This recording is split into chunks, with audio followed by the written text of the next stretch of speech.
Welcome to the Ugly Bug Podcast, a production of the Ugly Bug Fly Shop and Crazy Rainbow Fly Fishing.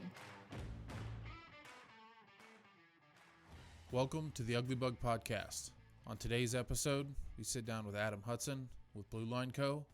to talk about fly innovation, some of the marketing that they're doing, fun YouTube shows that they're filming, and just get an idea of what Blue Line's all about, what Adam's all about, and his fly design. Let's start by taking a quick step away from a word from our sponsors. The Ugly Bug Podcast is proudly sponsored by Wyoming. Wyoming-rooted fly fishing apparel and accessories challenging the traditional mold, designed by anglers for anglers. Well, thanks for joining us. Yeah, I appreciate you having me. Had fun the last couple days out on the water. Had a blast. Fishing today wasn't exactly the most productive, but we had fun hunting some heads. Yeah. Struggling at times. That's always part of it. Yeah.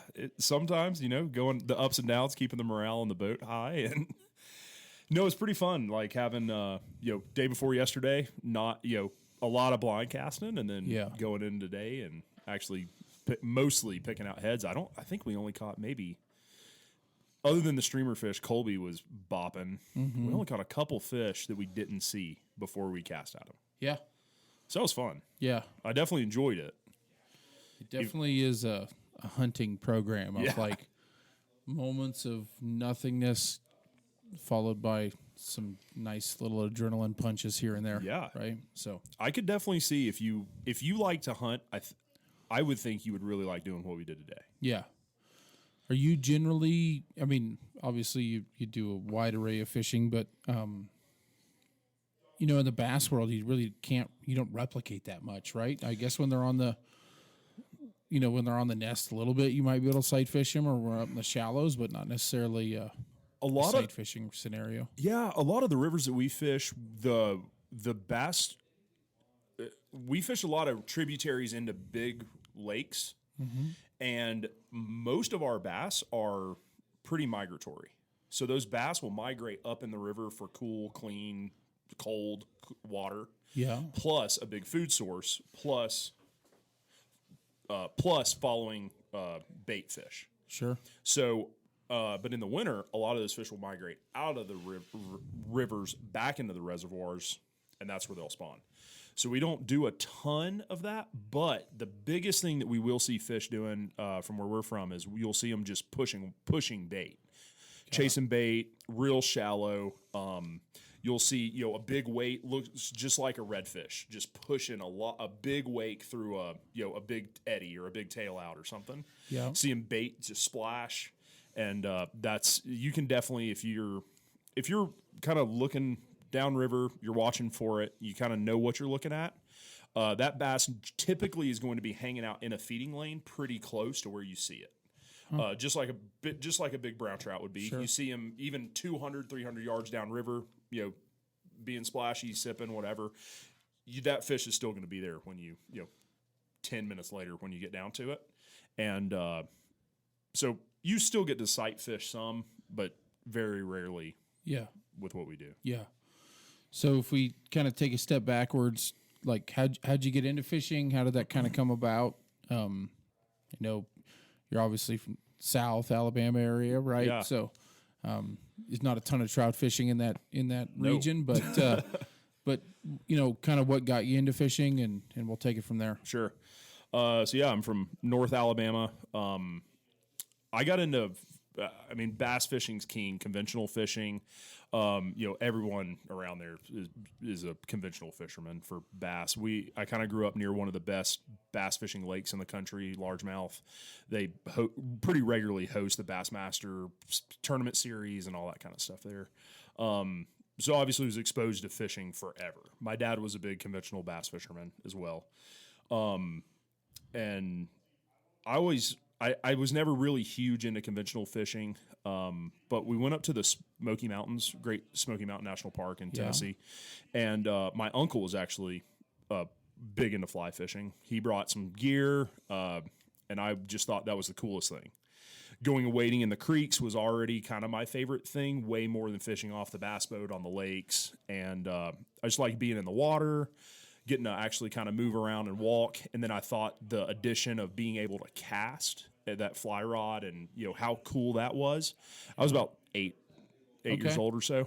I just thought that was like the coolest thing. And my uncle lent me a fly rod. Of course, I caught absolutely nothing. It's a tough fishery, but caught absolutely nothing. But I was absolutely hooked on fly fishing. And I had, there's no fly shops. There's no, there wasn't a big support group. My dad knew about fishing, but not fly fishing. My uncle lived a little ways away, so it's not like I could just, lean on him all the time. And, of course, this is also in the late 1900s when this is happening. So YouTube and that stuff doesn't exist. And I never had really, there was never a stigma of like fly fishing is for trout. It's just, there's different types of fishing. Sure. There's fly, there's, all sorts of stuff. Yeah. And I was like, why are people not doing this back home? I'm going to do this back home. And of course, and if anyone from home really was into fishing at all or fly fishing at all, is probably like little cork poppers, little bass and brim flies.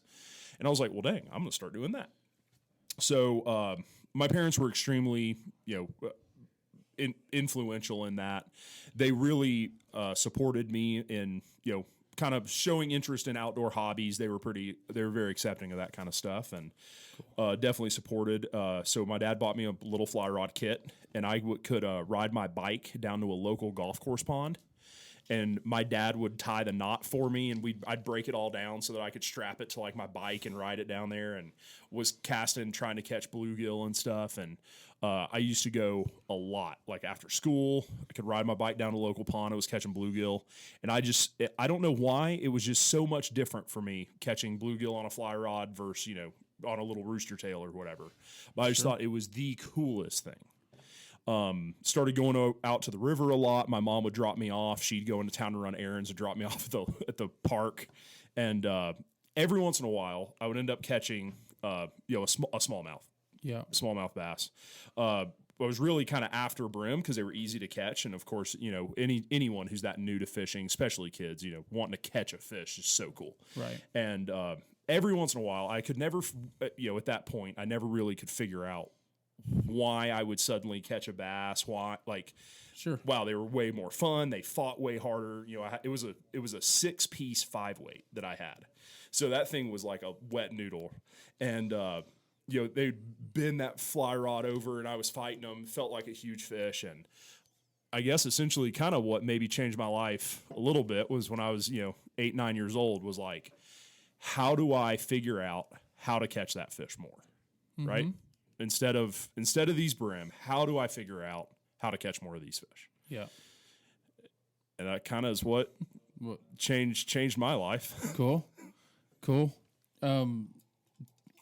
So through high school, you fished a bunch, like moved on to college. Did you stick with it, or did you take a little departure from it? So I actually went to college really close to one of the best best smallmouth rivers in the state. And I fished a lot through college because I was like, well, dang, I could move over here and smallmouth fish up in North Alabama for quite a bit. I was like right on the Alabama-Tennessee line, and fished a lot in college. Then I actually, for college and more professional reasons, transferred to the University of Alabama, which is in middle Alabama, kind of away from, I didn't have a boat. I didn't have as many. I was even at that time more interested in smallmouth than some of the other bass species. And there is good fishing in the area, but just kind of lost it a little bit. Yeah. A couple years through college there. Still enjoyed taking trips back home, taking trout fishing trips by that point. And, so it was more of like a weekend kind of getaway. Yeah. And then when you, you moved through college, like was your goal or hope at that point to make a run of it in the fly fishing industry, or was there other aspirations as far as career choice? Or yeah, so when I was in college, I actually ended up meeting a buddy through a friend. This gal that I was part of our friend group was like, hey, one of my friends is starting a fly fishing club at the university. you fly fish. Why don't y'all meet each other? So I ended up co-founding whatever University of Alabama Fly Fishing Club with him. And at that point, that's kind of where I learned that I also like to teach fishing, not just do it myself, and kind of got a little bit of a passion for actually exposing other people to it, seeing, it made me excited when they would get excited about something I was excited about. At the time, I was actually planning to go to dental school. So I actually took the DAT, which is like the MCAT version. Got to believe it or not, they call me the dumb one on Reddit, the big dumb one from our films on Reddit. But I passed the DAT pretty good, got a good score. And my last semester of college, I was kind of like, man, I just don't know that I want to do that. And I met my wife. She was going to medical school, and I was like, man, I just don't think it's going to work. I'd rather prioritize, kind of being with her, but then also I don't think that dental school is really for me. The whole time through college, I was taking freshwater ecology. I was taking classes that were interesting to me. Right.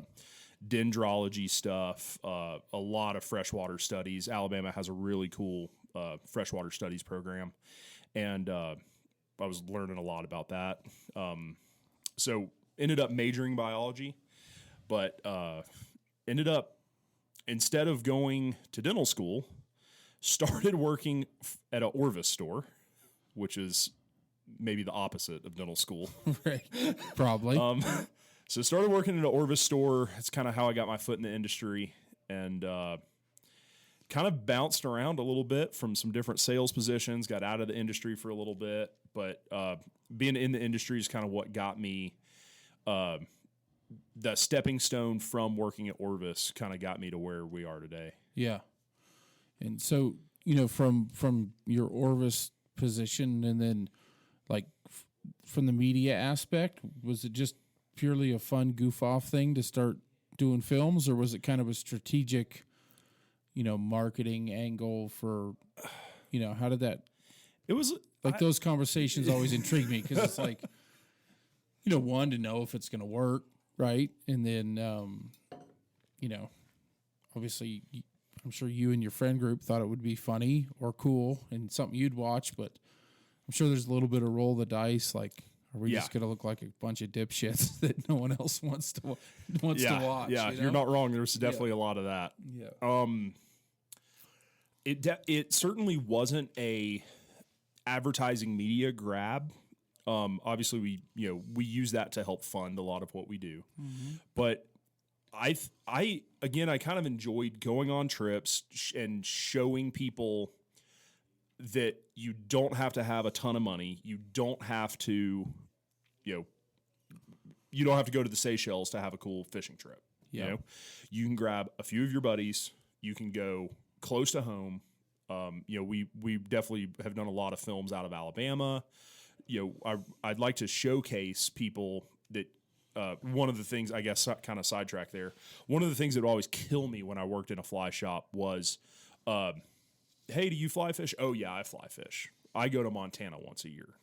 Right. Well, I'm not saying you don't fly fish, but like, you don't ask a golfer, oh, do you golf? Oh, well, I've played golf before. Yeah. So yeah, I'm a golfer. Like, it's like, I don't think it's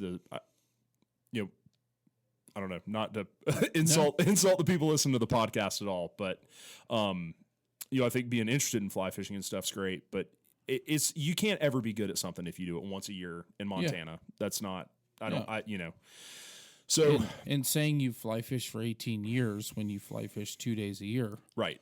You're still like, there's questionable. 21-year-old kids that are fishing every day, yeah. Right? That got a lot more experience and probably knowledge than, right. And so that always kind of grinded my gears. And a lot of what I think we try to put out is showing, I don't want to show the most glamorous trip on the planet that you could do. I want to show something that even on a budget, you could go do something cool and fun. Yeah. I also was kind of, one of our buddies, Bryant Patterson grew up in Huntsville as well. He's done a lot of filming for conventional fishing. He's definitely pretty high up in the videography world of that stuff. He was actually filming for some conventional YouTubing people at the time. I was like, and anyways, the co-owner of Blue Line, one of my best friends, Steven, went on a trip with this super famous conventional fishing guy with Bryant. And we kind of got to talking about that trip, kind of how it went. I watched the subsequent video that Bryant put out of the trip, and I was like, man, I just feel like we could do that better. I feel like we could do it more interesting, and I think that's something that people like about us is it's not. We don't claim to be the best fly fishermen on the planet. We don't claim to be the most professional people ever. We're showing that you can get out there and do these things without spending a ton of money on a fishing trip. Yep. And that's kind of what we wanted to showcase, and we thought we could, bring some more humor and interesting stories to that. Yeah. I think there's always been a weird barrier to entry in fishing where people, and some of it definitely is fly shop based and print media based and all kinds of things where it's this, very elitist, you have to travel to Argentina to go catch trout. And it's like, no, you can go out your back door. And often, the brookies on your home stream, for a lot of us, I love fishing the main river here. I love taking my daughters to the mountains and watching them catch a teeny little brookie and giggle and laugh. Yeah. And that's, when I think back on how I grew up, what I went through, those special moments with family and friends and catching a bunch of brook trout, and it didn't have to be a giant fish. It was just a hell of a lot of fun. Yeah. Right. And I think a lot of times those are readily available, right? You don't have to go to, you don't have to spend a lot of money. You can get a couple of buddies together and throw a dome tent in the pickup and head up the mountain and, whatever, go have a good time. Yeah. Yeah. Yeah. Yeah. So, you guys have filmed multiple shows, done, some unique series stuff. We've talked a little bit about, some of the overlanding,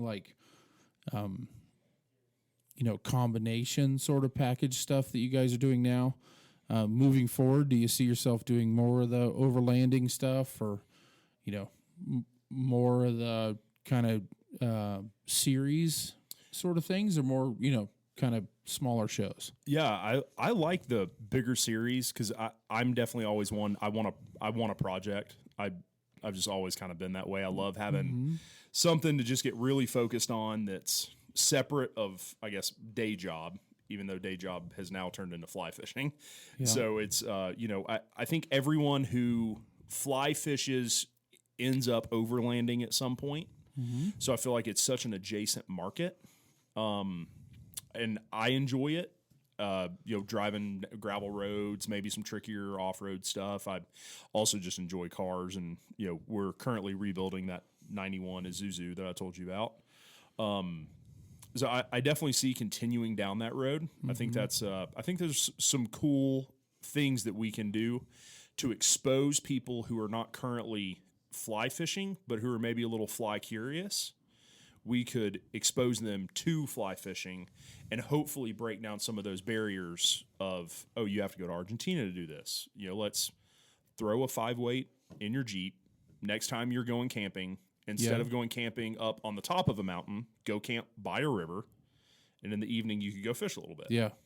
That old 6-piece 5-weight would be perfect for that. It'd be perfect. Yeah. Need to bust that thing back out. Yeah. You still have it? Oh, yeah. Oh, yeah. That's cool. I haven't fished in a long time. I'm sure it needs a new fly line on it. I bet the fly line's just rotten. I pulled mine out the other day. Mine was the eagle claw spin / fly combo, right, where the cork pulled off and you could flip flop it around. Oh, yeah. Yeah, I've got an old junky PVC tube. I was like, I need to get this thing back out. And then I kind of wiggle tested it. I'm like, it says 6-weight. Pretty sure that's a 3.8. Yeah. Right? It's a damn noodle. It's a damn noodle. Mine was Cordura. It was a little newer than your first kit, but it was a Cordura rod tube with the reel attachment, just like a lot of companies currently have. 5-weight 6-piece graphite Cortland rod. Nice. I couldn't even tell you the model or series, whatever. Definitely was not a bunch of money, but it was a good little kit for me. Kind of definitely got me interested in it and going. It's awesome. It's awesome. And I'm amazed. I'm sure you broke it. No. Wow. I've never That's broken impressive. that rod. I've broken a lot of rods. Yeah. Anyone who's watched our videos probably watched me break some rods, Yeah. but no, I've never broken that rod. Yeah. That's cool. In all the videos you've kind of shot, is there one that sticks out in your mind of like, not necessarily your favorite, but the one that like, when you think of what you do that pops in your mind instantly of like, yeah, that's the one I remember the most. Oh man. There's quite a few of them.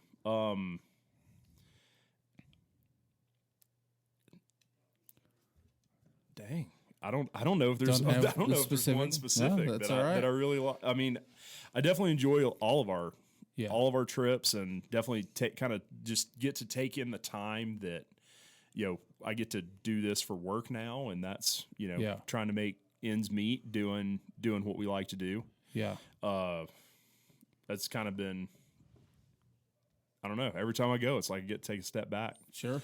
Definitely, the short bus series probably stands out as far as some of the crazier and bigger shoots that we've done. Mm-hmm. But man, there's so much work that it's almost hard to say that those are the ones because they're so difficult. Yeah. How, I mean, obviously you guys, like that series, you guys had so many working, like different components, right? But something like that, I'm sure most people don't realize like the after hours work it goes to package something together and get it right. And probably remove a little foul language here and there or whatever was going down, right? Do you guys have like a rough, guess, if you're to film for 4 hours, how long it takes to go through and package the content the way you really like it to I mean, I'm sure every shoot's a little different, right? But I don't think most people appreciate like the amount of work that really goes into it, right? I mean, it's hours and hours. If you watch a 10-minute video, I mean, that's probably over close to a week worth of work. Yeah. To watch a 10-minute video of something at like the level that we like to put out.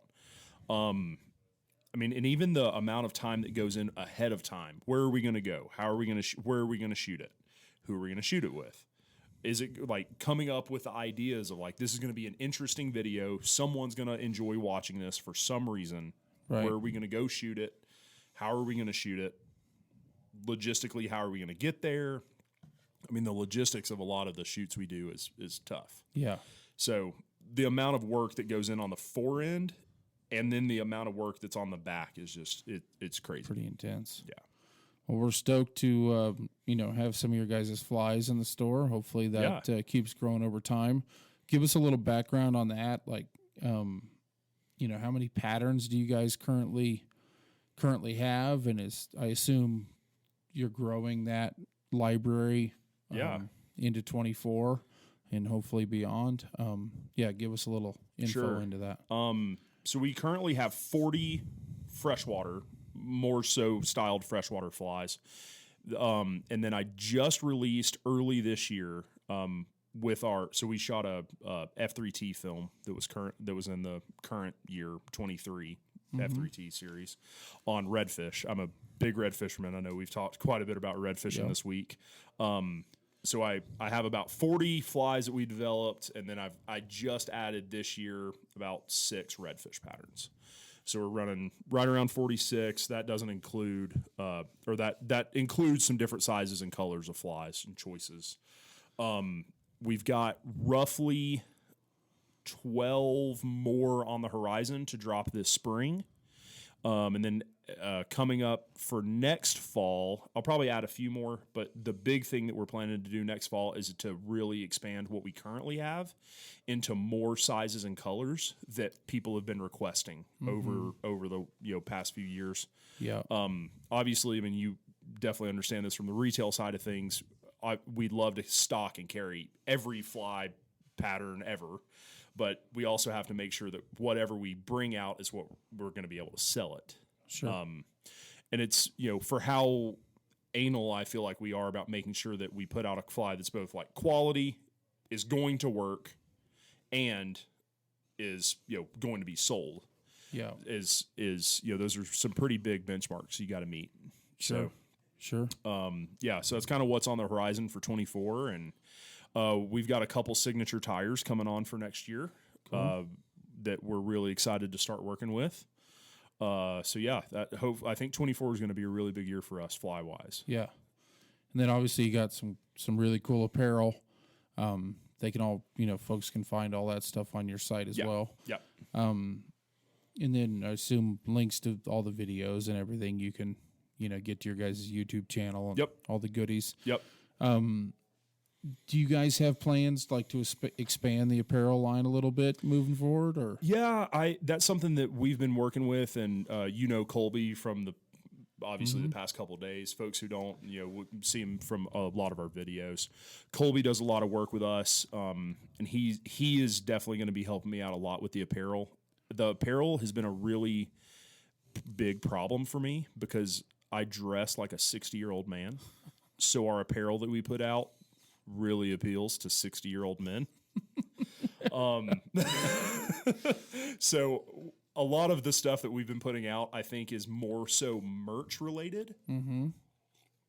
Where I think that is, certainly great if you're a fan of Blue Line and you want to, help support us, help, rep something Blue Line related, or you just happen to have the same style that I do. I think that our style kind of works. But he's definitely going to help me come out with some more shirts that aren't just comfort colors with pocket tees and, something here, logo on the back, and, call it a day. Yeah. But that's something that I think we could break into a little bit more. I know everyone has said this in the fishing industry. I know a whole outdoor industry. COVID definitely threw a huge wrench in we got set back about a year because of COVID fly wise. Our sales spiked, but inventory couldn't get replenished. Sure. And kind of when we saw that coming down the horizon is actually when we launched our, merch line. We put out some shirts and things because we could get them. Right. The shirts were here in the U.S. We got printed in the U.S., shipping in the U.S., and then we ship them out. So when I kind of saw flies really starting to hit the brakes, inventory started taking a pretty big hit. That's when we started ramping up merch. And truthfully, it's kind of, I'm sure you have to know about this from working in this business, but a lot of guys, I'm sure anyone listening to this has something similar. I am not a retail merchandiser. I don't design t-shirts. That's not my job, right? Like I'm a fly tire, fly developer, and fly fisherman. And so that's been a really tough part of Blue Line for me, has been the merch. Yeah. Because it just isn't something that comes naturally for me at all. Sure. But so it's something I'm definitely kind of getting help with. That's something we've identified as something we want to continue. Yeah. And I think it'd be great to start bringing out, because we've got some shirt ideas, and it's really hard for me to get an idea from my head onto a piece of paper, right? Like I'm not an artist or anything. So I think it would be great to start bringing out some stuff that's kind of on brand for us, probably pretty stupid, pretty funny, enjoyable. That's not just because I think everything we sell right now is like, oh, Blue Line, I'm a fan of those guys. I like their flies. I like I like their videos. I want to help and support them. We'll grab a shirt. Right. Well, you do what I do. I choose what I like, and then I look at what there is no way in hell I would order, and I buy some of that, and that's usually the better seller than what I like. I need to start doing that. That's my go-to. You're just like, oh, that never. hat is hideous. That's what the kids want. Something that I think is just the most hideous thing. It makes me feel very insecure about my taste at times, but it's also broadened my horizons a little bit that I maybe need to look around at what everyone else is wearing. Yeah. And just owning your own company is you have a lot of challenges because it's not what you do, right? Like I tie flies and I fish. That's company management is not under my job, what I'm good at, but now it's under my job title. So it is pretty tough looking at a hat being like, this is awful. Sure, let's buy 150 of them. Right, exactly. So that's definitely taken some time for me to be like, okay, we gotta try some stuff. We gotta keep trying, even if I don't like the merch. That's easy for me with flies, right? Yeah. I don't like this fly. Here's the reason I don't like this fly. Sure. And you can't do that Not with that merch. cut and dry with merch. No, not at all. Sponsors of what you guys are doing, you have some sponsors that help you guys out from time to time. Is there any of them you'd like to kind of mention? Or Yeah, I mean, we get some help bit? from quite a few different folks. The newest one is I grabbed a boat from Let 'em Run Rafts, and those guys were super cool. We just coming off a shoot where we went and picked up the boat and fished with the guys from Teton Valley Lodge for a couple days. That was a really cool trip. Sweet. And I mean, we've had quite a few sponsors that definitely help us out. That's kind of how we help fund a lot of our trips. And obviously, like coming out here, hanging out with you is that's something that we can. I mean, obviously from this, we're going to get you a lot of media stuff and some content, and that's able to help us be able to do what we do. Yeah, for sure. Where people can find you, social media stuff, check things out. Yeah, our Instagram's big. We are on there all the time. Obviously, bluelineco.com, bluelineflies.com, and then Blue Line Co. on YouTube. And web address is bluelineflies.com. Bluelineflies, got it. Yep. Blue Line Co. was taken, and we're going to end up at some point redoing that. We've got one of those, crazyrainbow.net, not .com. Oh, dang. Same reason. What happens if I go to .com? I went to some rainbow, like photos of both single and double rainbows. Yeah. Yeah. Okay.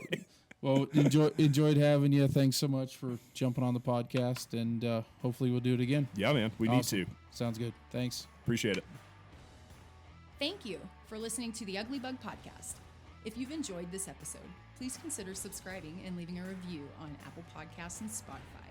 If you have questions or feedback, reach out to us via email at info@uglybugpodcast.com or leave a comment on our social networks.